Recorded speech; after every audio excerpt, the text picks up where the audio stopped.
I slammed on the brakes because I thought I'd hit a ghost, but it was just a skinny dog chasing my red truck like it had a score to settle. That was how it all started. I was heading out of town on Route 16, the kind of back road that wound between cornfields and barns like it hadn't changed since the 1960s. My old red Ford was rattling along like usual, with half a bag of feed in the back and a coffee I'd regretted brewing with off-brand beans. I wasn't speeding, just cruising like I always did on the way to the co-op. But that morning, something shot out from the side of the road just past mile marker 23. I hit the brakes, heart pounding, and stared out the windshield. There, standing dead center in the road, was the shaggiest, skinniest dog I'd ever seen. And he was staring straight at me. He didn't bark. He didn't growl. He just stood there with those big brown eyes, then started trotting up to the bumper, sniffing the metal like it held a secret.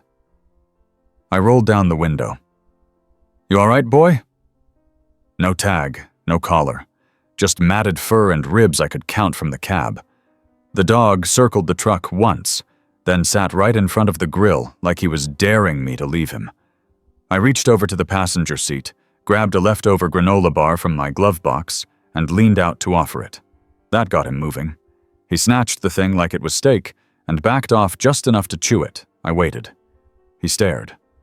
Then, when I put the truck in gear and rolled forward slowly, he started running. Not away, after me. Fast. Like he'd been waiting for this exact truck. The whole way to the co-op, he chased behind me, sometimes veering off, then reappearing again at the next mile. When I got out in the parking lot, there he was, tail wagging cautiously, still looking at me like he knew me. The old guy who ran the place, Rick Simmons, came out with his clipboard. "You bring a shadow with you today, Earl?" "Never seen him before, but he seems set on my truck." Rick squinted. "Red paint. That might be why. Had a dog do that once with a blue pickup. Belonged to a mailman. Dog thought he delivered treats. He don't look like he's had a treat in weeks.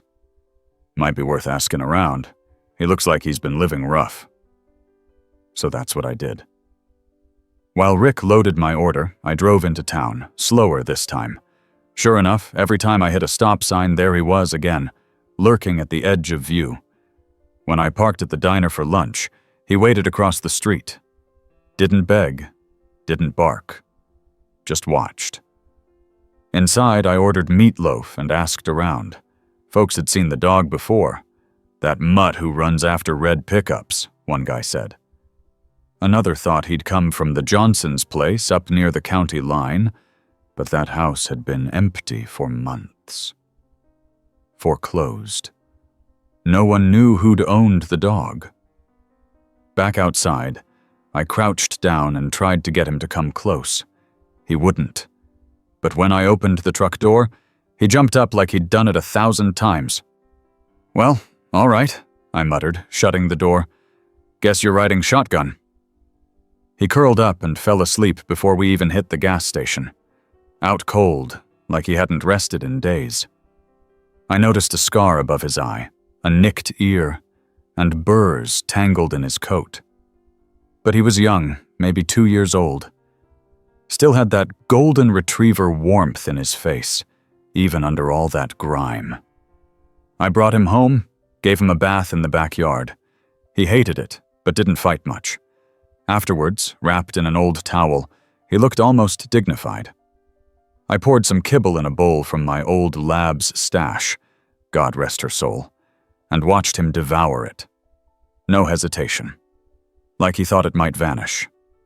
The next day, I took him to Dr. Myers over in Clark County. She scanned him for a chip. "Well, that's odd," she said. "It's foreign. Scandinavian, maybe. Let me check the code."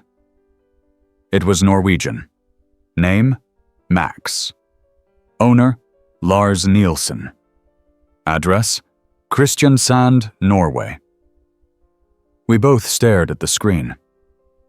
"How does a Norwegian dog end up chasing trucks in Georgia?" I asked. Dr. Myers shrugged.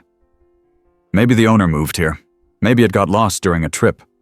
But I'd bet someone shipped him over, accidentally or not. Poor thing must have been looking for home ever since. I reached down to pet him. He leaned into it. Can you reach the owner? I can try, but that might take time. So Max stayed with me. That night, I fixed some chicken and rice. He ate beside me like he'd been there forever. I watched him curl up on the rug and twitch in his sleep, paws moving like he was still running. Maybe chasing a truck somewhere back in his memories.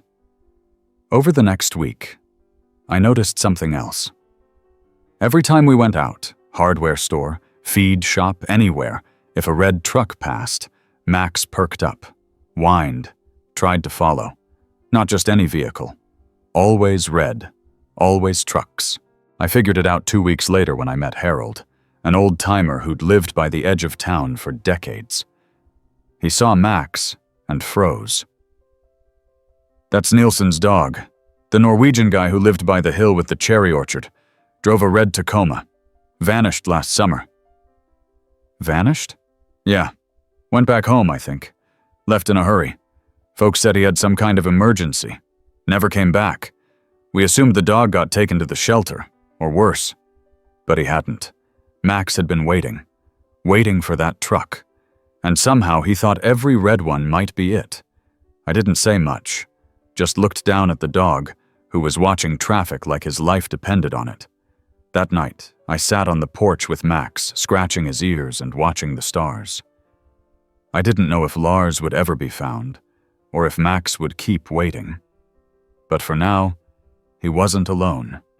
He had a porch, a bowl, a name, and maybe, just maybe, a second chance at home. 2 weeks after Max moved in, I realized my life had changed more than I ever expected. It wasn't just the bowls by the kitchen door or the fur collecting on my favorite recliner. It was the feeling that for the first time in a long time, I wasn't just talking to myself anymore. He followed me everywhere, like he'd appointed himself my shadow. I'd wake up to him staring, tail thumping, as if to say, "You're late." Mornings meant a walk around the property, then coffee on the porch while he scanned the horizon. Every red truck that passed made his ears perk up, but he'd stopped chasing them. Maybe he was settling in. Maybe he was waiting with more patience than I'd ever known a dog to have. The calls to Norway hadn't gone far. Dr. Myers managed to contact a vet clinic in Kristiansand that confirmed the chip was registered there, but the listed phone number was out of service. No one knew what happened to Lars Nielsen. The email bounced back. I even tried reaching out to some forums online. Nothing. It was like the man had vanished. Still, Max held out hope, even when I started to let mine go. One Saturday morning, I decided to take him to the farmer's market in town. It was one of those warm spring days where every vendor sets up early and the scent of kettle corn blends with fresh-cut flowers and baked bread. Max stayed close to my side, his leash loose but steady. People noticed him right away. "That's the red truck dog," someone whispered as we passed. "Heard he's got a chip from Europe," another said. I didn't correct them. The story had taken on a life of its own. Kids asked to pet him. He let them. One even slipped him a piece of jerky when their mom wasn't looking. Max was gentle, polite, almost noble about it. Like he knew the world had wronged him once, and now he had to earn back its trust one soft glance at a time.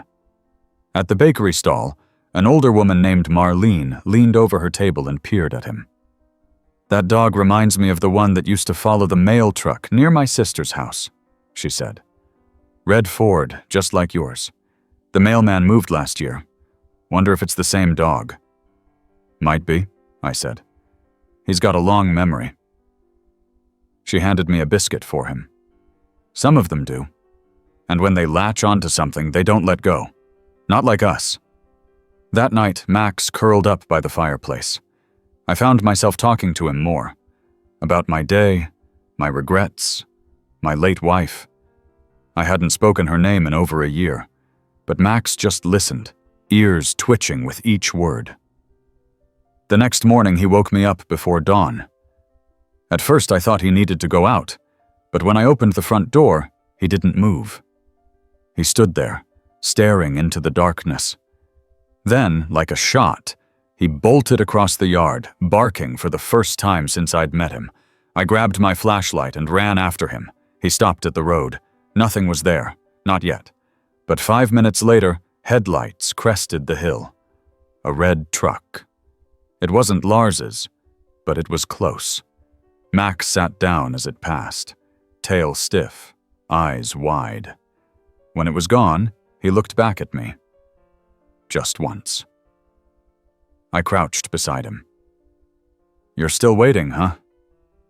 He leaned his head against my chest. A few days later, I got a call from Dr. Myers. "Earl, you might want to come by. We got a response." The vet clinic in Kristiansand had tracked down a contact. Lars's cousin, Henrik. He'd confirmed that Lars had moved back to Norway after his wife passed away, but somewhere between flights, Max had gotten lost in shipping. Yes, shipping. Turns out Lars had arranged for Max to be sent separately through a pet relocation service while he handled family matters. But the transport company folded mid-process. Max had ended up rerouted, then lost. Lars had tried to trace him, but the trail had gone cold in the States. Henrik said Lars was heartbroken. Max was more than a pet. He was the last thing Lars's wife had given him before she died. They'd adopted him together as a rescue in Oslo. He hadn't replaced him, just hoped. Henrik was now helping Lars gather the paperwork to come to Georgia. When I hung up the phone, I didn't know what to feel. Relief for Max. Sadness, too. Because part of me had already made him mine. That week passed slow. Every morning I told Max the same thing. "He's coming, boy. He's coming." And Max watched every red truck. I started getting ready, cleaned out the truck, brushed Max until his coat shone. I even bought a new leash, one with a little Norwegian flag stitched on it. The folks at the feed store asked why. "He's going home," I said. But not yet. Lars was still arranging the trip. Flights, visa, vet records, all the things that didn't matter to a dog. So I gave Max good days. Took him hiking near the river. Let him swim. Took him to the orchard where Lars used to live. He sniffed every tree, sat in the dirt and stared at the gate. One night, it stormed. Loud, fierce. Max curled under my bed, shaking. I lay beside him until it passed. Whispered to him. "He didn't leave you on purpose. He's coming back. You're gonna see him again." He whined, eyes big in the dark. The next morning, the sun returned. We walked the hill, like usual. Max didn't chase the mail truck, didn't bark at passing cars, just walked beside me like he was holding his breath. That evening, Rick from the co-op called. "Hey, Earl, strange thing. A guy with an accent came by, asked about a dog, showed a photo of a red truck and a golden retriever. I gave him your name." My hands went cold. "Did he say where he was staying?" "Motel off Route 9. Said he'd try again tomorrow." I drove there immediately. Max rode beside me, quiet. The man in the lobby was tall, tired, mid-50s, wearing a flannel shirt that didn't fit right, like it was borrowed. I said one word. "Lars?" He turned. His eyes landed on Max. And Max? Max howled. I'd never heard that sound before. It was joy, grief, and relief in one long note.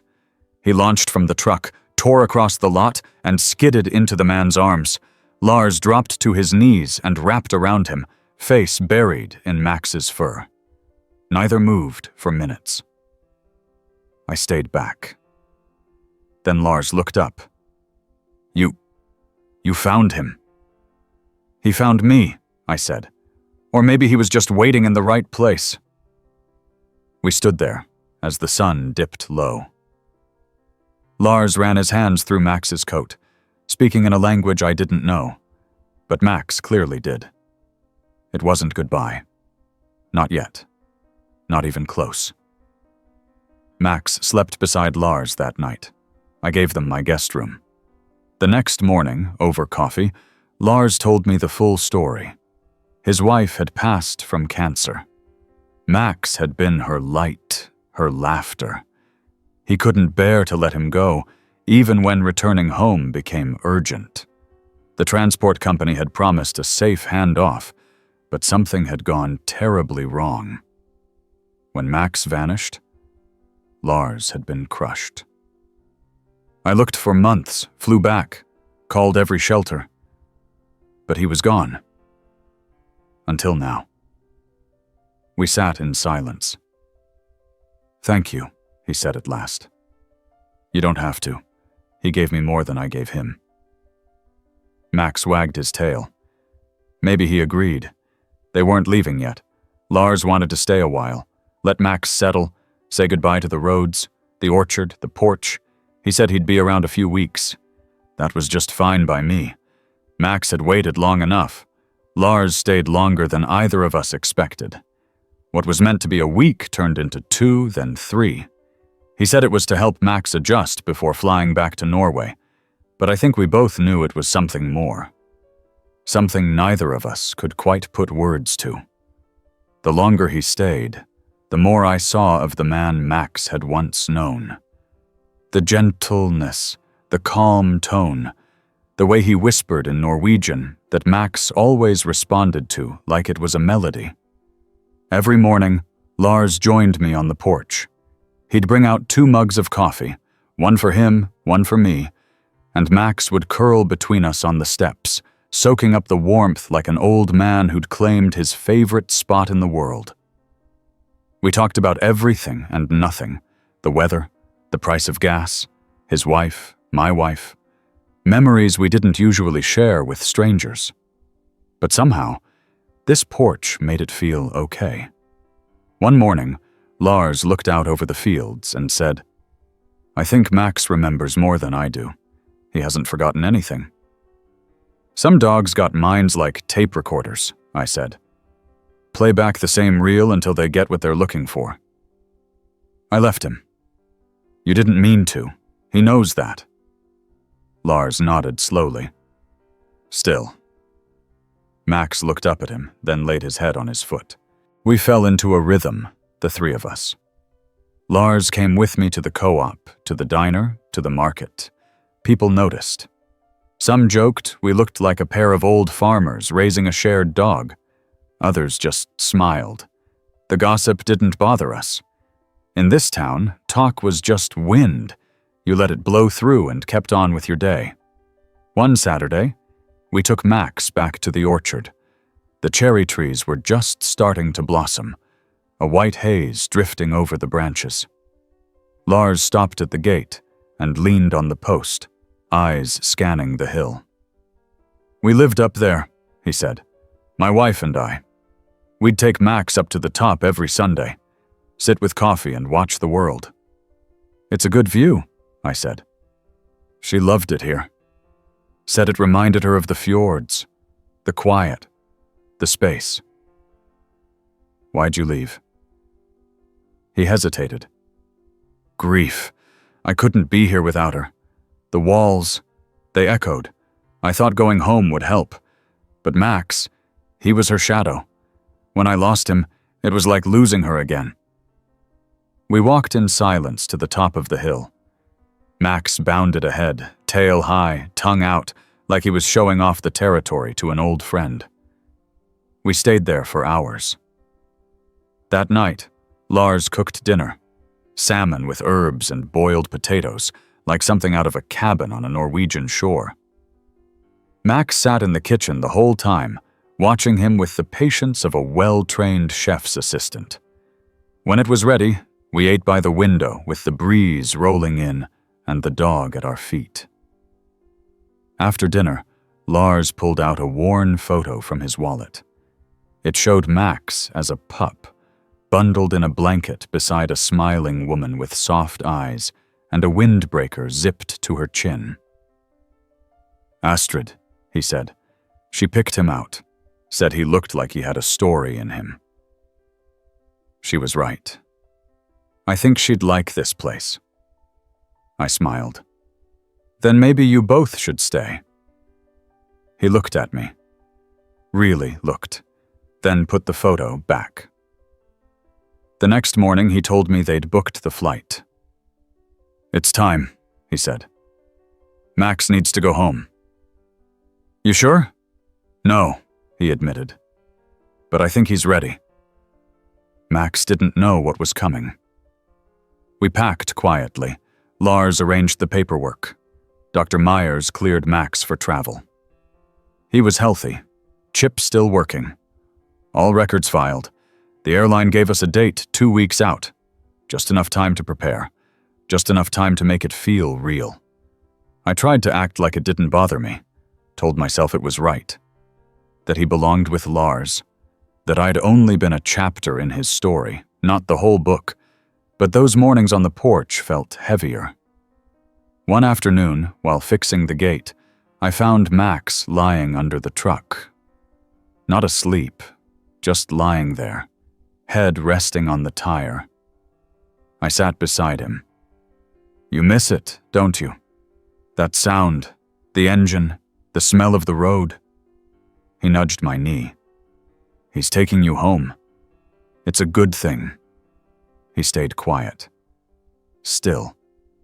The day before the flight, Lars and I took him for one last walk through town. Everyone waved. Some stopped to say goodbye. The cashier at the gas station gave Max a biscuit. Rick from the co-op handed Lars a packet of dog treats with a wink. "For the trip." Back at the house, we packed Max's things. The blanket, the leash, his favorite chew toy, which used to belong to my old lab. I added a small American flag pin to his collar, a reminder of the land that held him for a little while. That night, we sat on the porch like always. No words. Just the creak of the swing, the soft thud of Max's tail, and the chirp of crickets in the dark. Lars finally spoke. "Thank you for giving him something I couldn't." He gave me something too. "Will you be okay?" "Yeah, but I'll miss him." He nodded. "So will I." Max looked between us, then laid his head on my boot. The next morning, we loaded into the truck. Max jumped in like it was a normal day, like we were going to the feed store or the vet. At the airport, the staff was kind. They checked Max's crate, the papers, the temperature regulations. Everything was in order. Still, I saw Lars's hands tremble. When it was time, Max stepped into the crate with only a glance back. I crouched beside him. "You're gonna be all right, buddy. He's your person. You found him." Lars knelt beside me. "Maybe we both found something." We closed the crate, watched it roll away, and then they were gone. I drove home alone. The porch was too quiet. The truck felt empty, but I left the bowl where it was, and the leash, just in case. 3 days later, a letter arrived. No envelope, just a folded paper inside a small box. There was a photo. Max sitting on a pier in Norway, the fjords behind him, tongue out, wind in his fur. Lars had signed the bottom. He remembers. Every road, every red truck, every morning on your porch. You were his home too. I read it twice. Then I put it on the mantel. And I waited. Not for a red truck. Just for the next sound of paws on my porch. The first month without Max was quieter than any season I'd lived through in years. Not the bad kind of quiet, just different. The kind where you notice the sound of your own footsteps on wooden floors, or how a screen door sounds when it shuts without anyone following behind you. I didn't rush to fill the space. I left the porch as it was, Bull by the stairs, his leash still hanging by the coat hooks. There was no sense pretending he hadn't been here. He had. And this place still held the shape of him. Every few days, I'd get an update from Lars. Always short, always paired with a photo. Max in a snowy park, paws sunk deep in white fluff. Max napping by a fireplace, his nose barely poking out from under a thick wool blanket. Max walking beside Lars along a misty coastline, the kind of place that looked too perfect to be real. Each time, I smiled, and each time, I missed him all over again. One morning, about 5 weeks after the flight, I opened my mailbox and found a larger envelope with stiff edges. Inside was a framed photo, Max sitting proudly beside a stone path that led to a red wooden cottage. The trees behind it were tall and green, and the caption on the back read, "Home." I placed it on the mantel. Then I went about my day. Life had settled into its new rhythm. I still visited the co-op, still had lunch at the diner. Folks asked about Max from time to time, and I gave the same answer every time. He's good. He's where he's supposed to be. Then came June, and with it came the heat, the kind that turned gravel roads to dust and made porch swings creak just from the weight of still air. I spent more time indoors, but I still took my coffee outside every morning, out of habit. I always looked down the driveway, even if I didn't expect anything to be there. And then, one Sunday, something was. A red truck. Not mine. Not Lars's. Newer model, parked at the edge of the drive like it didn't want to intrude. A man stepped out. Tall, heavy boots, tan from sun. Not someone I recognized from town. He waved. "You Earl?" "That's me." "Name's Sam. Sam Coates. My cousin's Lars. Said I should meet you." He reached into the cab and whistled. And then out hopped a dog. Not Max, but close, younger, fluffier, wide-eyed and eager.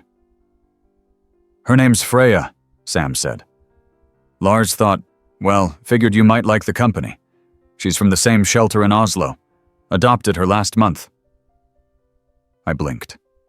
Freya bounded up the porch steps like she'd been born here. "He just sent you?" "Not quite. I've got family in Georgia. Been meaning to visit. Brought her along. Lars said you'd know what to do." Freya sniffed the bowl, sniffed the door, then sat beside me like she'd found the right spot. Sam tipped his hat. "I'll be back in a couple days. Just thought I'd make the introduction."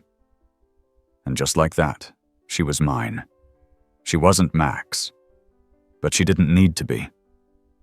That week, Freya followed me everywhere, around the barn, into town, to the orchard. She had the same curiosity, the same way of tilting her head at every sound. But she was her own spirit, too, wilder, faster, still growing into herself. And just like Max, she loved the truck. The first time we drove it together, she stuck her head out the window and howled. People laughed as we passed. I laughed too. At the diner, Marlene saw her and smiled. "Another shadow for your red Ford, huh?" Something like that. She got a story too? I'm sure she will. Every night I sat with her on the porch, told her stories about Max, about Lars, about Astrid. She listened. Dogs always do. One afternoon, a package came. No return address, just a Norwegian stamp. Inside was a collar. Red leather, brass buckle. Too big for Freya now, but she'd grow into it. There was a note tucked under it. For Freya, so she remembers where her journey began. Thank you. For everything, Lars. Freya wore it that night, walked a little taller. We kept our routines. Coffee, walks, co-op, market. She even made friends with Rick, who gave her a squeaky duck toy that she refused to let out of her mouth for 3 days straight. One morning, while walking past the Johnson orchard, Freya stopped cold. Her nose twitched. She looked up the hill. Then, without a sound, she sprinted toward the trees. I ran after her, heart thudding. She paused halfway up the slope, staring at something near the old fence. I reached her and followed her gaze. A photo. Laminated. Tied to the fence post with string. Max, standing in the snow, beside a message in thick black marker. For the ones who wait. I didn't cry. Not really. But I sat with her there, hand on her back, for a long time. I didn't know who left it. Maybe Lars, maybe someone he asked. Maybe just fate, leaving one more reminder in the right place. From then on, Freya made that orchard part of her path. Every week she'd lead me there, sit by the photo, tail still. Maybe she was learning what it meant to remember. Or maybe she just knew. Weeks passed. The air grew heavier. Thunderstorms rolled through in the afternoons. Freya barked at lightning, then tucked beside me on the porch until it passed. The town slowed for the summer. And still, life moved forward. Then one morning, while sipping coffee and scratching Freya behind the ears, I looked up to see another red truck. This time, Lars stepped out. He was smiling. "Thought I'd check on her," he said. Freya ran to him, tail wagging like mad. He crouched, hugged her, then stood and looked at me. "She's happy." "She is." He stayed 3 days, brought stories, photos, even a toy for Freya, a rubber ball shaped like a Viking helmet. "Because she's fearless," he said. When he left, he didn't say goodbye, just a nod. A look that said, "This story isn't over." And I believed him. Because as long as a dog loves a red truck, there's always another chapter to tell. It was the kind of July that melted ice before you could set the glass down. Every step on the gravel cracked loud and dry, and the porch boards had begun to warp ever so slightly from the sun's hammering. But Freya didn't mind. She bounded through the grass like it was spring, chasing grasshoppers and butterflies with the same fierce intent she once reserved for the vacuum cleaner. Life with her wasn't just a continuation of what I had with Max. It was something new entirely. Louder, funnier, wilder. She had a habit of barking at the train that passed the outer edge of town, even if it was 5 miles off. She knew its whistle and would sit up straight every time, ears pointed, then run from one side of the house to the other, as if trying to track it through the walls. I started calling her my little conductor. Rick even made her a train-shaped name tag and handed it to me with a wink. "For the next chapter," he said, "whatever that ends up being." That weekend, we went into town for the summer festival. Freya wore a red bandana, and I wore the same sun hat I'd had since 1992. Booths lined Main Street with everything from corn dogs to handmade quilts, and the whole place smelled like cinnamon and fried onions. Everyone wanted to meet Freya. Kids flocked to her. Adults stopped to ask if she was Max's sister. I told them the truth. Different dog, different story, but just as special. Marlene handed me a caramel apple and said, "You've got a new shadow, Earl?" That dog don't take her eyes off you. She likes the company. She trusts you. That's more than liking. We sat on a bench near the bandstand later that afternoon. Freya curled at my feet, while the town's brass ensemble played a wobbly version of Sweet Caroline. The heat didn't bother her. She watched everything, every child's laugh, every balloon that floated skyward, every pickup that rolled through the far end of the street. Even the red ones. That night, back on the porch, I found myself talking aloud again. You know, Freya, I used to think life gave you one shot at real connection, one dog, one person, one chapter that mattered. But maybe that's not true. Maybe it gives you little chances all the time. You just have to know which ones to grab. She looked up at me and yawned. Exactly. The days turned sticky and long. We took our walks early in the morning and again at dusk. Freya learned how to nose the screen door open when she got bored, and I learned how to make sure the pantry stayed latched.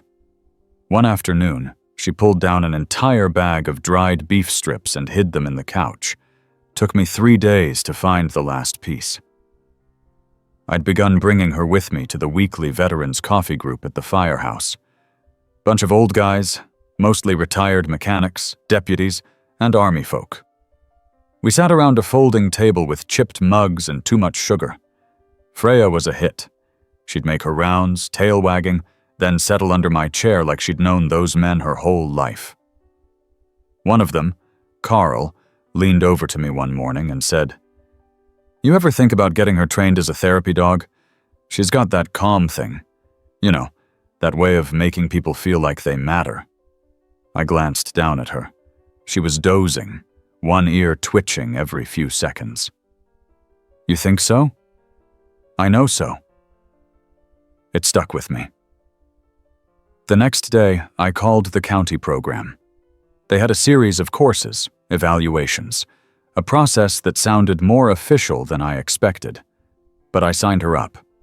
She passed the first test without flinching, held still while a man dropped a metal bowl, didn't bark when a stranger hugged me, sat perfectly while kids tugged on her tail. I was more nervous than she was.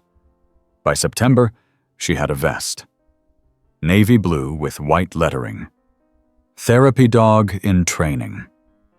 I wasn't sure who was being trained more, her or me. But we stuck with it. Visited the local assisted living home twice a week.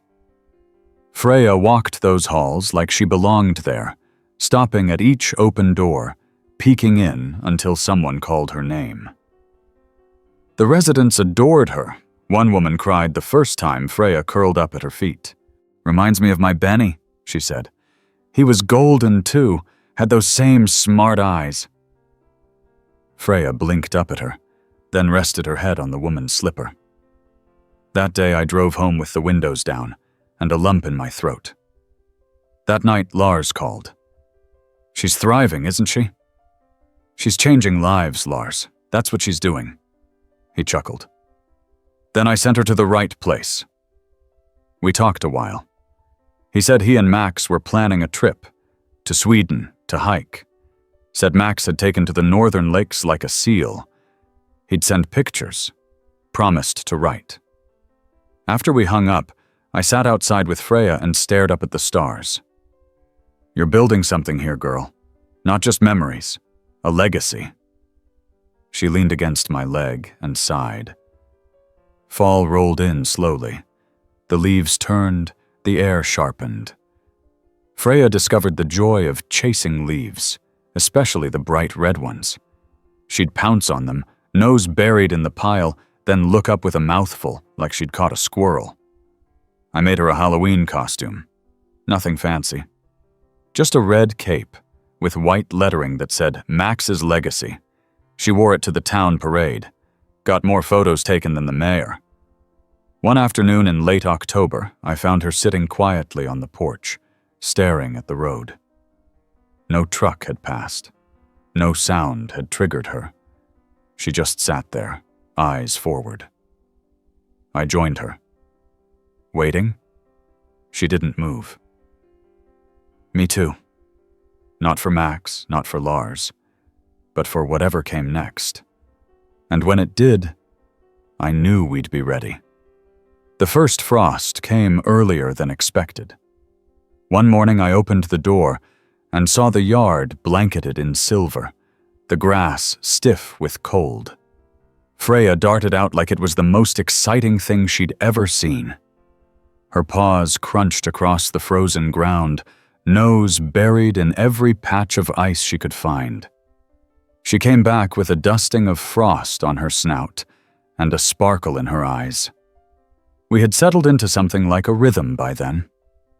Mornings were for walks and work around the property. Afternoons were for errands or visits, sometimes to the assisted living home, sometimes just to town to check the mail or grab groceries. She never needed a leash anymore, but I still carried one in my coat pocket, just in case. She stayed close because she wanted to, and that made all the difference. At the senior center, she had become something of a celebrity. There were stories now, tales the residents passed around about the dog from Norway who found her way to Georgia, about the man who had taken in not one, but 2 Goldens from across the sea. I didn't correct them. Truth and legend got blurry when hearts were involved.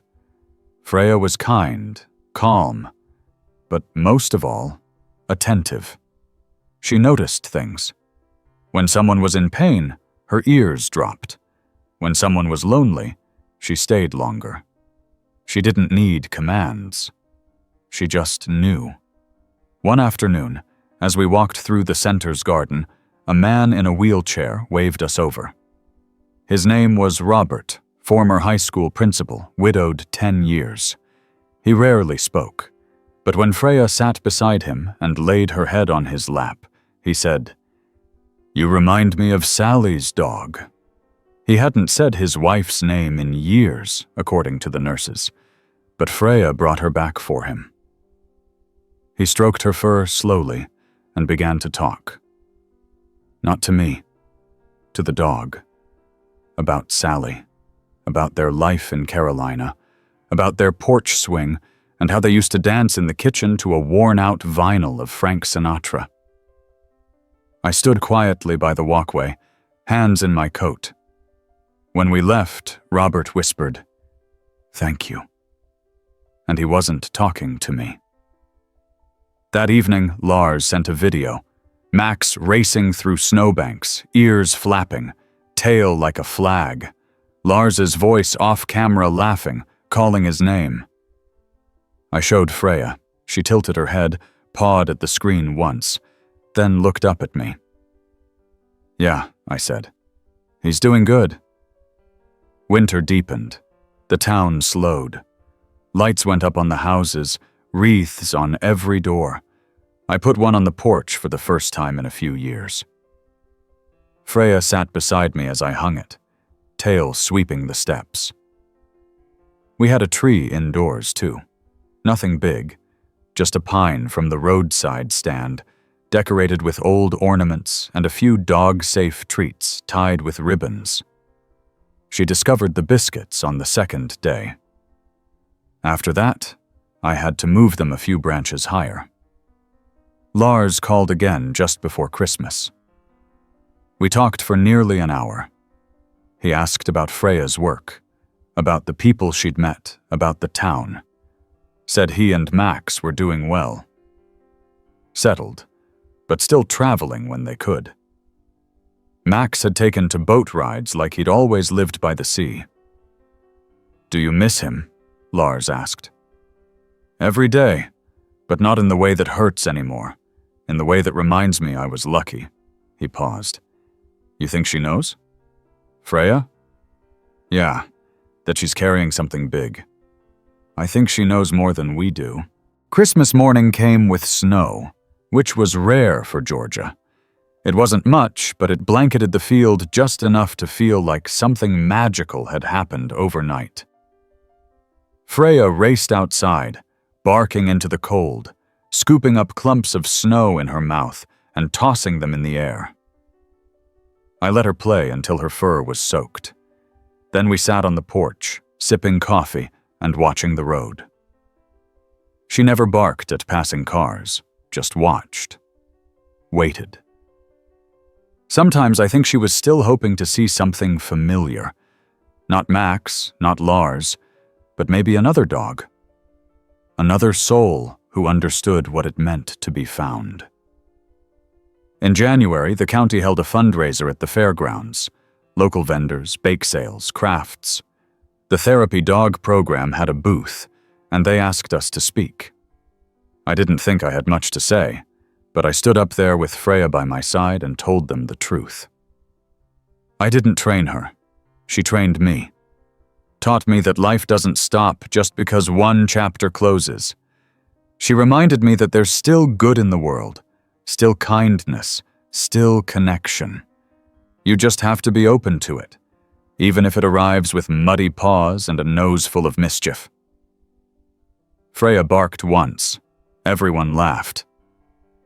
The newspaper took our photo, put it on the front page with the headline, "Local dog brings healing to hearts and hope to one man's front porch." I kept the clipping in my wallet. By February, she had a schedule tighter than mine. Mondays and Fridays at the assisted living center. Wednesdays at the elementary school, where she sat in a beanbag while second graders read to her. One girl, Jamie, struggled with stuttering, but she didn't stutter with Freya, not once. Her teacher called it a breakthrough. Said she wanted Freya to come every week. We made it happen.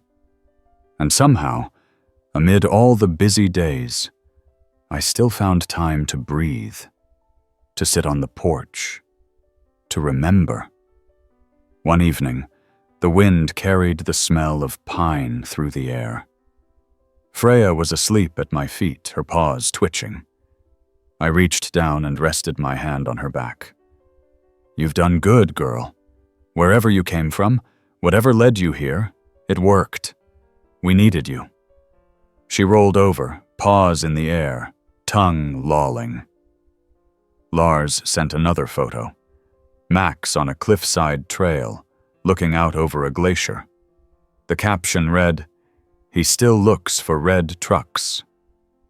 So did I sometimes, not with longing, just curiosity, because you never know who's coming up the road next.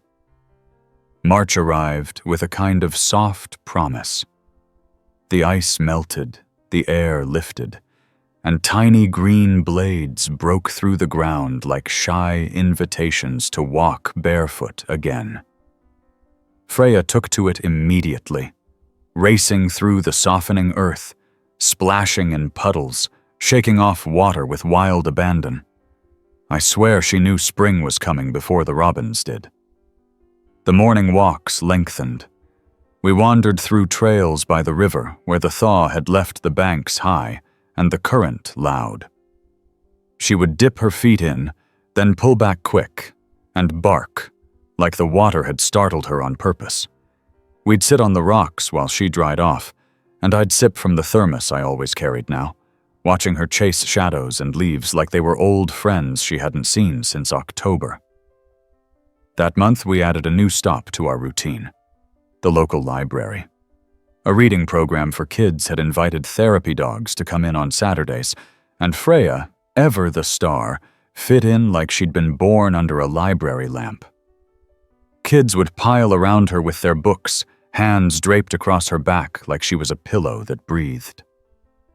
One boy, Timothy, was quiet as a snowflake. 8 years old, barely spoke. But when he sat beside Freya, something changed. He opened up a tattered copy of Charlotte's Web and read aloud, his voice shaking like a paper in wind. "Freya doesn't judge," his mother told me afterward, eyes wet. "She listens. That's more than most people do." Timothy started reading to Freya every week. By the third visit, he was laughing. The library made a bookmark with her photo on it. Freya's favorite picks, it said. Her top book? Apparently The Incredible Journey. I found that fitting. Meanwhile, the old orchard up the road started blooming. That place, which once held only ghosted memories of Max's past, now seemed to hum with new life. I'd take Freya up there in the evenings. She'd sit by the photo still tied to the fence, the one of Max in the snow, and I'd talk to her. Not about Max, always, but about the week. The people we'd met, the letters from Lars, the dreams I'd been having, where Max ran alongside her like he'd never left. I never told Lars about the dreams.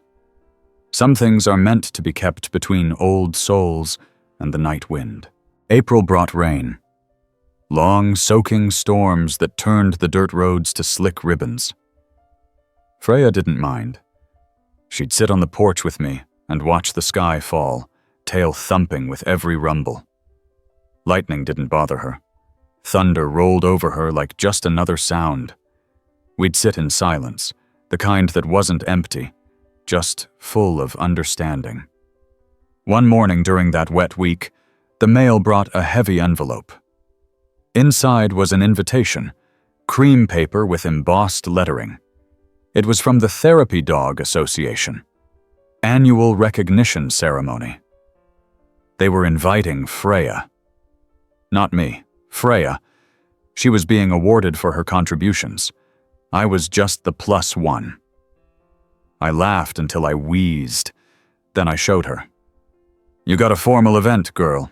Better find you a bow tie." The ceremony was in a small hall 2 towns over. Folding chairs and buffet tables. Nothing fancy.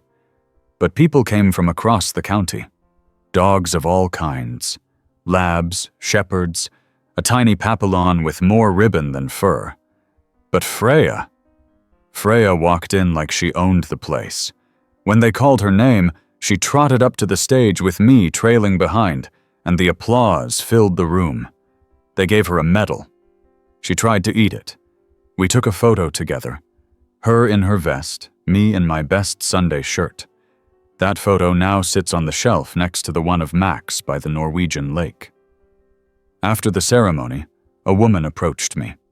Her name was Linda, director of a center for veterans in need of support animals.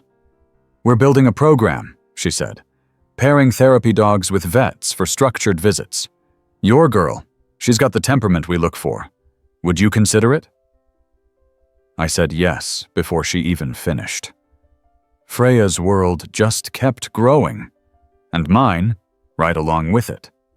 By late spring, we were on the road 3 times a week. The truck was her second home. She had a blanket in the back seat and a bag of treats in the glove box she knew how to nose open. The engine would rumble, and she'd leap in without hesitation, always ready for the next stop. Sometimes we drove past the same stretch of road where I first saw Max. And every time, I'd glance over, half expecting to see his silhouette again. Instead, Freya would bark at a bird or try to lick my ear, and I'd laugh, because some ghosts don't haunt. They guide. That summer, we visited a family shelter as part of the Veterans Program. It was a mix of people, single parents, former service members, kids who'd seen too much too young. Freya took to them all, especially a boy named Dylan, 10 years old, moved there with his mom after escaping a bad situation. He wouldn't talk much to the staff, but with Freya, he opened up. Dylan would walk with her every week, feed her snacks, brush her fur. He told me once, quietly, "She makes me feel safe, like she can smell the bad stuff before it gets close." One day, after a visit, he slipped a bracelet into her vest pocket. Woven string and tiny beads, blue and red. "She's brave," he said, "and brave things wear armor." Freya wore that bracelet on her collar from then on. June came fast.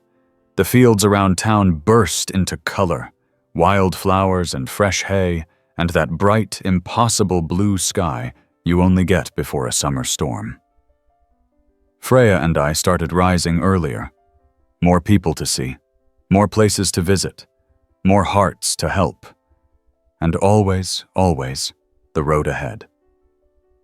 One night, after a full day, we pulled into the drive just as the sun was setting. Freya didn't run inside like usual. She stood at the edge of the yard, staring down the gravel. I joined her. Nothing coming. Just trees and dust and golden light. "What do you see?" She didn't answer, of course, but her tail wagged slow and steady, like she knew something good was on its way. It was the middle of July when the letter came. A simple white envelope with a return address from Washington, D.C., government printed. No stamp, just a printed label and a red bar across the top that read, Department of Veteran Services. I opened it on the porch with a cold glass of iced tea sweating on the table beside me, and Freya stretched out beneath my chair. It wasn't bad news. In fact, it was an invitation. They'd heard about the outreach work Freya had been doing, especially her connection with the kids, her bond with the veterans, the progress she'd sparked in places most people didn't bother to look. The letter said they wanted to invite her and her handler to a panel on canine-assisted therapy at the National Veterans Conference in September. I read the paragraph twice. Freya rolled over onto her back, feet in the air, tail flicking lazily. "You're going to D.C., girl," I said. She sneezed. That night, I called Lars. "You'll never believe it," I said. But he could. Of course he could. Said he always knew she had something special. Told me Max had slowed down a bit, but was still hiking, still sniffing every tree like it held a message. Said maybe they'd fly out and meet us there. "Wouldn't miss it," he added. "Feels like coming full circle." So we started preparing. I had to dig out a decent suit, which I hadn't worn since my niece's wedding 4 years ago. Freya needed updated paperwork, a travel crate, and new booties in case the sidewalks in D.C. were too hot for her paws. The vet gave her a checkup. Clean bill of health. As always, she wagged her tail through the whole thing. The folks around town threw us a send-off picnic in late August. Tables full of pies, potato salad, cold lemonade. The kids from the library came with drawings of Freya, each one more colorful than the last. Dylan from the shelter gave her another bracelet, this one braided with green and yellow. "For luck," he said. Marlene stood to give a toast. "To the dog who reminded us that healing doesn't bark or bite. It just shows up, tail wagging, and stays." We left the next morning. The flight was easy. Freya curled up at my feet on the plane and slept the whole way. She didn't stir until we landed, and even then, she waited for the seatbelt light to ding before she stood up. A real professional. Washington was big, noisy, busier than either of us was used to. But Freya handled it like she'd trained on Capitol Hill her whole life. We checked into the hotel, took a long walk to get her bearings, and sat that first evening on a bench outside the conference center, watching people rush by with badges and briefcases and phones glued to their faces. Freya watched it all. Calm, steady, like she knew something they didn't. The panel was on a Tuesday afternoon. There were 5 speakers. I was last. The others were polished. PowerPoints, statistics, charts, all important, all respectable. Then it was our turn. I didn't bring slides, just a photo of Max and Freya, side by side, both in profile, one in snow, one in summer grass. I told our story. The red truck, the road, the waiting, the healing, and the dog Cheshug who chased every red truck because she believed someone she loved would be inside. By the end, the room was silent. Then came the applause. Not polite, not brief, Real. Freya stood beside me, still and poised, with that bracelet from Dylan hanging from her collar like a medal. Afterward, people came up in waves. One woman hugged me without saying a word. A young soldier in uniform knelt to pet Freya and whispered, "Thank you." Then Lars appeared. He was exactly as I remembered him. Taller than he looked in photos, eyes soft, hands shaking just enough to show how much he felt. Max was with him, older now, muzzle grayer, but still strong. The two dogs met like old friends who knew they shared something. Tails wagging, sniffing, circling. Lars looked at me and smiled. They remember. So do we. We walked the city together that night, 4 souls wandering under street lights and low clouds. No need for words. The dogs led the way. That week passed like a dream. We spoke on another panel, visited a veterans center in Virginia, met with people who wanted to replicate the program back in their own towns. Everyone wanted to know what made Freya different. I told them it wasn't training. It wasn't magic. It was that she listened. And she stayed. On the last night, Lars and I sat on the hotel balcony, nursing lukewarm coffee and watching Freya and Max asleep on the carpet. "You ever think how strange it all is?" he asked. "That a dog got shipped to the wrong country, chased a red truck, and changed 2 lives in the process?" "More than 2, I said. He nodded. "You think it's fate?" "Maybe. Or maybe it's just a dog doing what dogs do best, loving someone without a reason." Lars smiled. "That's reason enough." We flew home the next day, back to the porch, to the orchard, to the library, and the shelter, and the fields that bloomed with things too small for most to notice. But Freya noticed. That was the start of something new. Bigger. But not because of awards or panels or conferences.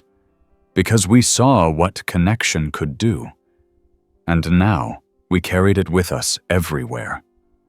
Freya didn't slow down. If anything, she seemed to have even more energy. Like telling her story had lit a new fire. Like she had more work to do. And I knew, without doubt, that wherever she led me next, I'd follow. The end of summer rolled in with golden light and long shadows. The kind of light that made everything look older but sweeter. It hit the fields like honey, glinted off porch railings, turned dust into shimmer. Freya sat at the edge of the yard each evening, nose twitching at the breeze, watching the sun sink behind the orchard like it had a secret to tell her. That September, something changed. Not in a dramatic way. Nothing broke, nothing failed. But it was there, subtle as a shift in wind. Freya was still energetic, still sharp, still as eager as the pup I'd first met on my porch. But now there was a patience to her, a knowing. She didn't chase butterflies as much. She waited. She watched. We began training a new pup at the shelter. A rescue mutt, mostly shepherd, with ears too big for his head and a bark that echoed like it came from a dog 3 times his size. His name was Buster, and he had energy to spare. Freya took to him immediately, not as a peer, but as a teacher. She showed him how to sit for attention, how to wait at doorways, how to lean into people gently instead of pouncing. I watched them in the training yard and felt something like pride swell in my chest. She was passing on more than skills. She was passing on purpose. One morning, after a school visit, I drove past the town's old mill, the one that hadn't run in 30 years, but still stood like a skeleton with pride. Someone had painted a mural on its side over the summer. I hadn't noticed before. It showed a red truck winding down a country road with 2 golden retrievers running alongside it. Below, in simple block letters, were the words, "Some stories are worth chasing." I pulled over and stared at it for a long time.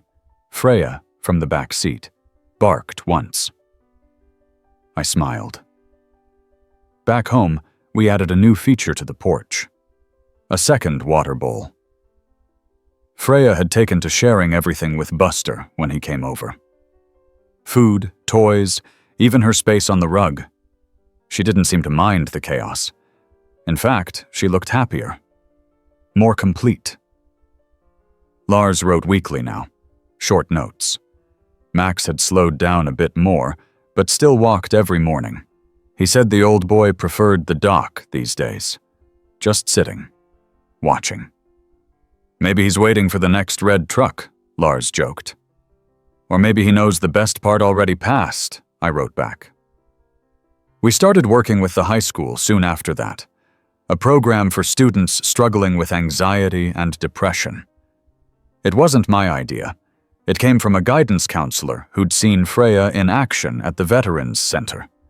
She asked if we'd consider doing once-a-week visits.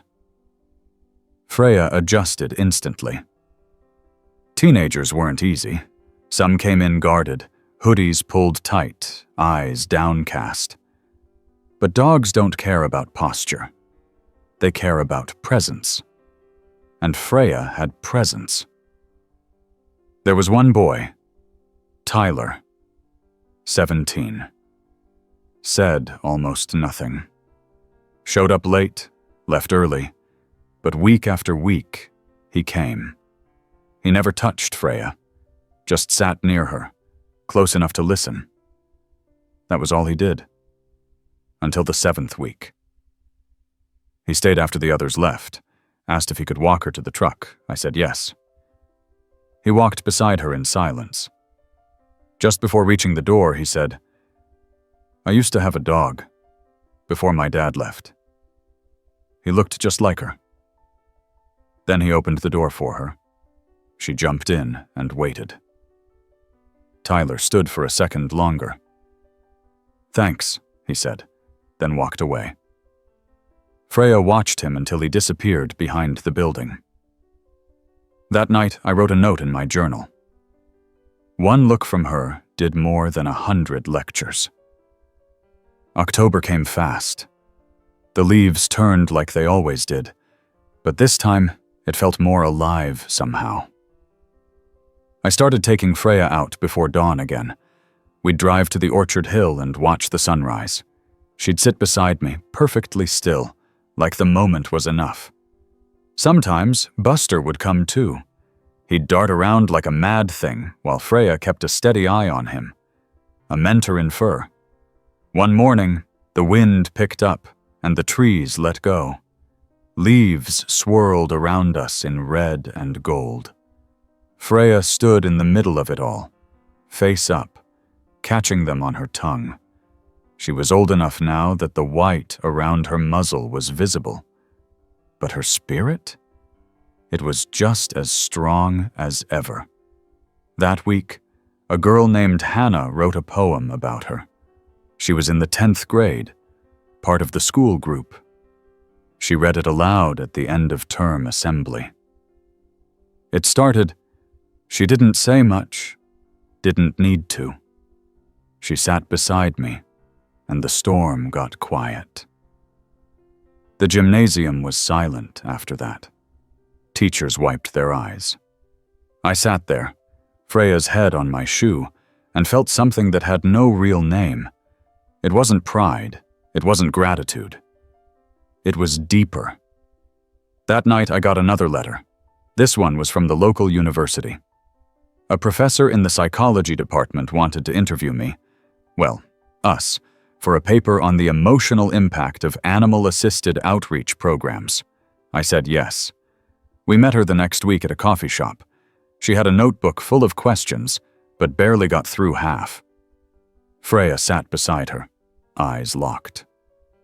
At the end, she put down her pen and said, "It's not about the dog's training, is it? It's about the heart." "Always has been," I told her. That weekend, Lars and Max came to visit. They stayed 3 days. Max moved slower, didn't chase after Buster, but he was there, present, a quiet legend. Freya sat beside him for hours, the two of them like bookends to a story you couldn't write on paper. We took one last trip to the Orchard Hill together. Just us. 4 friends under a sky that never stopped changing. I didn't say much, neither did Lars, but the dogs sat side by side, and that was all that needed to be said. That Sunday night, I lit a fire and poured 2 cups of coffee. Lars and I sat outside under a blanket of stars, Freya between us, Max asleep inside. Lars looked over and said, "You know, I think we've both been chasing something." "What's that?" "Peace. Think we found it. I think they found it first, and we just followed." I nodded. Freya turned and rested her chin on my leg, and I understood exactly what he meant. The frost came early that year, draping the fields in pale silver before Halloween had passed. It clung to the porch rails in thin crystals, turned each morning breath visible, and sent the squirrels into a frenzy of hoarding. Freya still bounded out the front door like every sunrise was a gift, nose in the cold air, tail sweeping the steps as she watched the world wake up. But I'd started noticing the slower movements, the pauses between bursts of energy. She'd sit more often on our walks, not out of breath, just thoughtful, observing, listening more than chasing. And when the wind blew just right, she'd close her eyes and lean into it like she was remembering something old and beautiful. Lars and Max stayed through the end of October. We carved pumpkins, sat by fires, walked the orchard every evening. Max didn't move fast anymore, but he moved with purpose, each step deliberate, like a man counting stories with his feet. On their last night, the 4 of us sat under a sky peppered with stars. Lars turned to me. "I don't think we're coming back next year," he said. "Max has made peace with the road." I nodded. Freya rested her head on my foot. "If this is the last time," I said, "then it's the right time." They left the next morning. No fanfare. Just a hug, a wave, and Max looking back once before jumping into the cab. Winter deepened slowly. The school program paused for break, the shelter slowed, and our visits to the Veterans Center became less frequent. But Freya didn't seem to mind. She spent more time lying by the fire or curled in the sunlight near the window. She still played, still nudged the toy basket when she wanted attention, still met me at the door every time I came home. One morning in December, I found her in the orchard. She'd wandered up the hill without me. I followed her path, boots crunching through the frost-hardened ground. When I found her, she was sitting beside the old fence post, the one with Max's photo still tied to it. She looked at it for a long time. Then she looked at me, and I understood. That night I called Lars. "She's getting ready," I said. There was a pause. Then his voice came. Soft. "So is Max." We didn't say anything else. We didn't need to.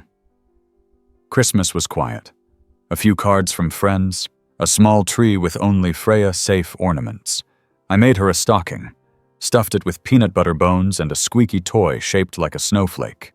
She sniffed it, pulled it down herself, and carried it to her bed. The next morning we walked the orchard again. She led, I followed. She stopped by the gate, sat down, looked up at the sky, and just listened. In January, the calls slowed from Lars. A postcard came instead. Max in front of a fireplace, wrapped in a wool blanket, captioned, "Every trail ends in warmth." February was harder. Freya slept more, walked less, ate slower. But she was still there, fully present. Never in pain, just moving through her days with grace. She'd lift her head when I spoke, follow me room to room like always. But I knew, and so did she. One night, as a cold rain tapped the windows, I sat on the rug beside her. The fire crackled low. I rested a hand on her side. You changed everything, girl. For me, for them, for so many. She blinked slowly, then leaned her head into my lap. I didn't move. Not for hours. The next morning, she didn't get up.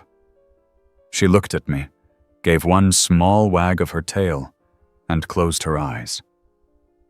She passed with the same quiet presence she brought into every room. Calm, gentle, at home. I buried her in the orchard, beside Max's photo, wrapped in her favorite blanket, with Dylan's bracelet around her collar and a red bandana folded beneath her head. The whole town came. Kids from the school, vets from the center. Even the mayor. They stood in a wide circle and shared stories. Some funny, some quiet. All full of love. Someone brought a red truck. Parked it at the edge of the hill.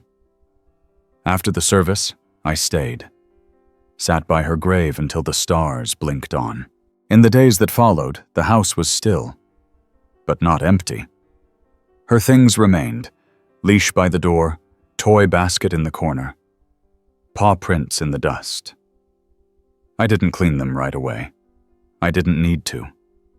She was everywhere. Letters came, dozens, from people I'd never met. Parents, soldiers, teachers. Each one a thank you. Each one a memory. She had left behind a trail that stretched far beyond the orchard. Spring arrived on a warm breeze. The grass came in greener than I remembered. And one afternoon, as I sat on the porch, sipping coffee, I heard paws on the steps. Not hers, but familiar. A young golden, shaggy, curious, tail wagging. Behind him, a boy. Dylan. He's mine now, he said, smiling. But he needed a place to run. I stood, looked down at the dog, then back at Dylan. Well, I said, you came to the right place.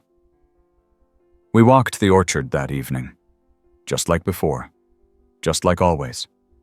And as the sun dipped low, casting long red light across the hill, I realized something. Some dogs chase red trucks, and some leave trails behind so the rest of us can find our way home.